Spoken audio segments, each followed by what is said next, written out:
ఉలవలతో మనం ఇడ్లీ చేయబోతున్నాము. ఉలవలు అంటే ఏం గుర్తొచ్చింది మీకు? ఉలవలు అంటే మనకు తెలిసింది ఎక్కువగా ఉలవ చారే. ఉలవ చారు ఎంత టేస్టీగా ఉంటుందంటే మంచి క్రీమ్తో తింటే ఎంత టేస్టీగా ఉంటుంది. ఈ ఇడ్లీలు కూడా అంతే టేస్టీగా ఉంటాయి. 1 కప్పు మీరు ఉలవలు తీసుకుంటే 3 కప్పుల బియ్యం కానివ్వండి, ఇడ్లీ రవ్వ కానివ్వండి, 3 కప్పులు తీసుకోవాలి. 1:3 అనమాట. మన రెగ్యులర్ బియ్యం కాదు, ఇడ్లీ బియ్యం. మినపప్పుని ఒక 4 లేదా 6 గంటల పాటు నానబెడతాము. ఇది కూడా అలాగే ఒక 6 గంటల పాటు మన ఉలవలు అలాగే రవ్వ సపరేట్గా నానబెట్టుకోవాలి. ఒకవేళ మీరు బియ్యం వేశారనుకోండి, బియ్యము అలాగే ఉలవలు 2 కలిపి నానబెట్టుకోవచ్చు. మరి నేనేం చేశాను, నానబెట్టేసి, మరి టైం పడుతుంది కదా, నానబెట్టేసుకున్నాను. అలాగే గ్రైండ్ కూడా చేసేసాను. చూడండి, ఇది కూడా మీరు పులో పెట్టుకోవాలి. రాత్రంతా పులో పెట్టుకున్నాను. అలాగే ఇందులో కాస్త సాల్ట్ వేసుకుందాం. వేసేసి మిక్స్ చేసేసి, చూడండి ఎంత చక్కగా ఇడ్లీ పిండి లాగా ఉంది. ఇప్పుడు మన ఇడ్లీ ట్రేలో కొంచెం వేసేసి ఇడ్లీ పిండి వేసేసుకోండి. మరి ఈ ఇడ్లీ పిండికి మంచి చక్కటి చట్నీ కాంబినేషన్ వచ్చేసి చింతకాయతో కొబ్బరి పచ్చడి చాలా బాగుంటుంది. పిండి వేసేసుకున్నాం ట్రేలలో. ఇప్పుడు మనం స్టీమ్ చేయటమే. ఒక 10 నిమిషాలు లేదా 12 నిమిషాల పాటు స్టీమ్ చేసుకోండి, ఇడ్లీ అయ్యేంత వరకు. ఆ తర్వాత మనం చట్నీతో సర్వ్ చేద్దాం.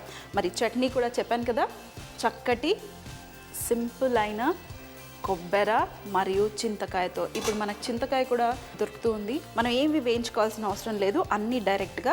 ఫస్ట్గా ఎండుమిరపకాయలు స్పైసీనెస్కి తగ్గట్టుగా వేసేసుకోండి. అలాగే కొబ్బరి, కొంచెం జీలకర్ర. నాకు వెల్లుల్లిపాయలు చాలా ఇష్టం. ఆ ఫ్లేవర్, కొంచెం ఆ పచ్చి ఫ్లేవర్ ఉంటేనే నచ్చుతుంది, అందుకనే కొంచెం వెల్లుల్లిపాయలు వేసుకుంటున్నాను. అలాగే సాల్ట్, టేస్ట్కి తగ్గట్టు సాల్ట్. మరి చింతకాయ, లేతగా ఉన్న చింతకాయని తీసుకుని మీరు వాడుకోవచ్చు. ఇక్కడ నా దగ్గర ఈ చింతకాయకి కొంచెం గింజలు వచ్చేసినాయి ఆల్రెడీ. దీన్ని ఏం చేస్తానంటే రోట్లో వేసుకుని కాస్త కచ్చా పచ్చగా దంచేసుకున్నాం అనుకోండి, మనకి గింజ అనేది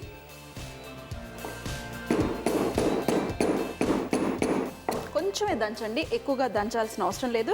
లేదంటే చాకుతోనైనా కూడా కోసేసుకుని గింజలు తీసేసేయచ్చు. ఇప్పుడు మనం ఈ చింతకాయని మిక్సీ జార్లో వేసేసి గ్రైండ్ చేసుకోవటమే.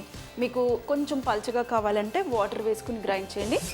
నేను స్టీమ్ చేసి స్టవ్ కూడా ఆఫ్ చేసేసాను. ఒక 5 నిమిషాల వరకు రెస్ట్ చేసేసుకున్నాను. ఎందుకంటే వేడి మీద తీస్తే నీట్గా రావనేసి నేను రెస్ట్ చేసేసాను. అలాగే చూడండి, కలర్ మాత్రాన డిఫరెన్స్, ఎందుకంటే ఉలవలు, మరి ఉలవల కలర్ చేంజ్గానే ఉంటుంది కదా, కాస్త డిఫరెంట్ కలర్. కానీ ఆ ఉలవల వాసన చాలా బాగుంది. నేను చల్లార్చుకున్నాను కాబట్టి ఈజీగా వచ్చేస్తాయి. మరీ గట్టిగా లేవు, అలా అని మరీ సాఫ్ట్గా కూడా లేవు. మన రెగ్యులర్ ఇడ్లీలాగా.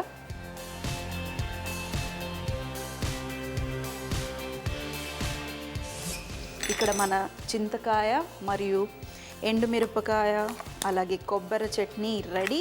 తినటానికి చక్కటి ఉలవలతో కాంబినేషన్ ఈ చట్నీ. మరి టేస్ట్ చేయడానికి నేను రెడీ. కొంచెం పచ్చడి, అలాగే ఇడ్లీ చూడండి, గట్టిగా లేకుండా మరీ సాఫ్ట్గా లేకుండా బాగున్నాయి. సింపుల్ అయిన ఉలవల ఇడ్లీ మరియు కొంచెం పుల్లటి చట్నీ, చింతకాయ, కొబ్బరి, ఎండు మిరపకాయల. తినటానికి చూడటానికి కాస్త ఆ ఉలవల ఫ్లేవర్ అంతే, తప్పించి తింటే చాలా టేస్టీగా ఉన్నాయి. మరి తప్పకుండా ట్రై చేస్తారు కదా ఈ ఉలవల